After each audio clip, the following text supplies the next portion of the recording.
There's a rather fine line between romance and misery, between happily ever after and, hey, back it up a minute there, bucko. John and I would have never been a match on, say, Christian Mingle.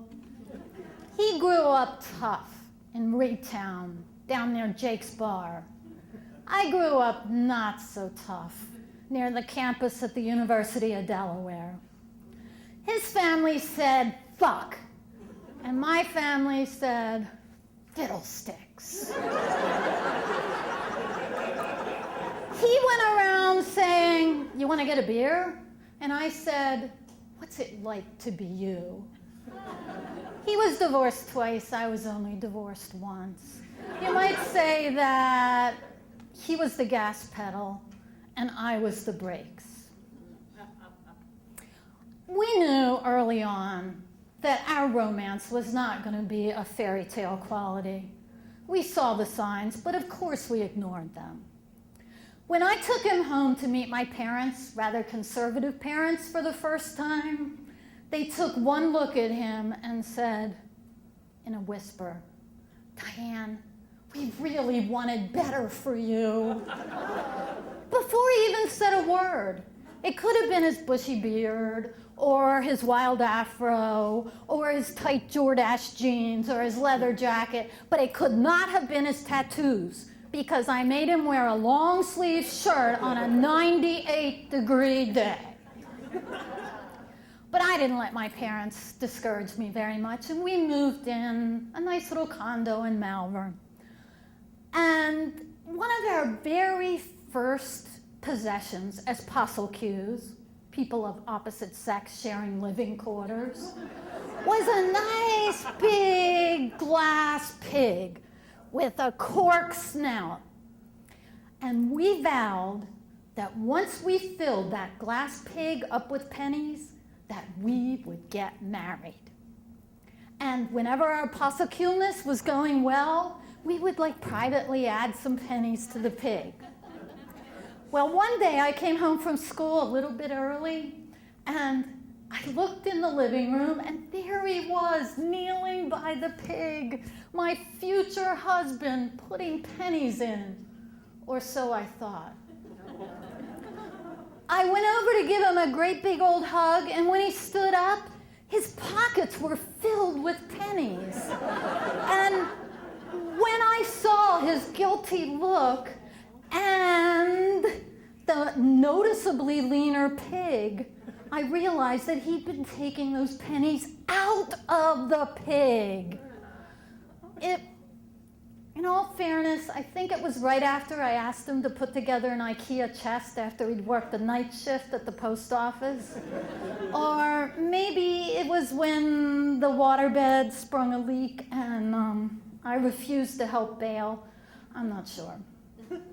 Anyway, we got married a few years later, and we bought our rings with the pennies from the pig. But that didn't stop me from having a few more, hey, back it up a minute there, bucko moments. One day, he said to me, Diane, I think I'm going to play night golf. Night golf, I said. What the? Now just stop right there. I have some buddies, I have a foursome, and we're gonna go out, and I probably won't be home until early in the morning, but it's something guys do. He was so busted. I was not going to be a sucker again. My first husband tried to convince me that you could hunt deer at night. And yes, indeed he did. Only they were the two-legged kind, the DEARS, cheating on your wife kind of deers. There was no way I was falling for this again. But I asked him questions, and just like my first husband, he looked at me and patiently gave me answers. He left around 9 o'clock, and I was about 5 minutes behind him.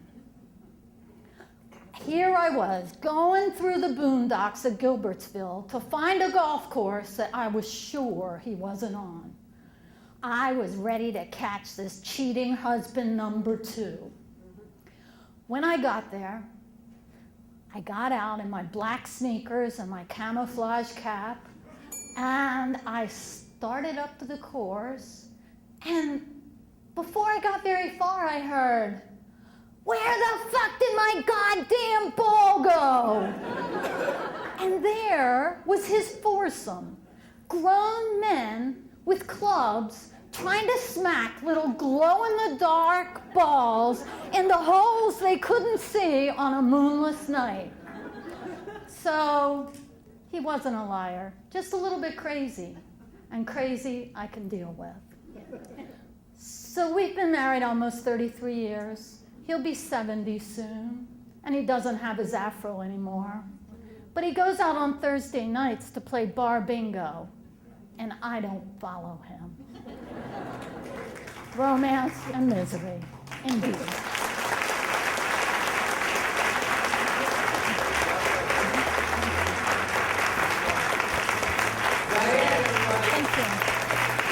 Thank you.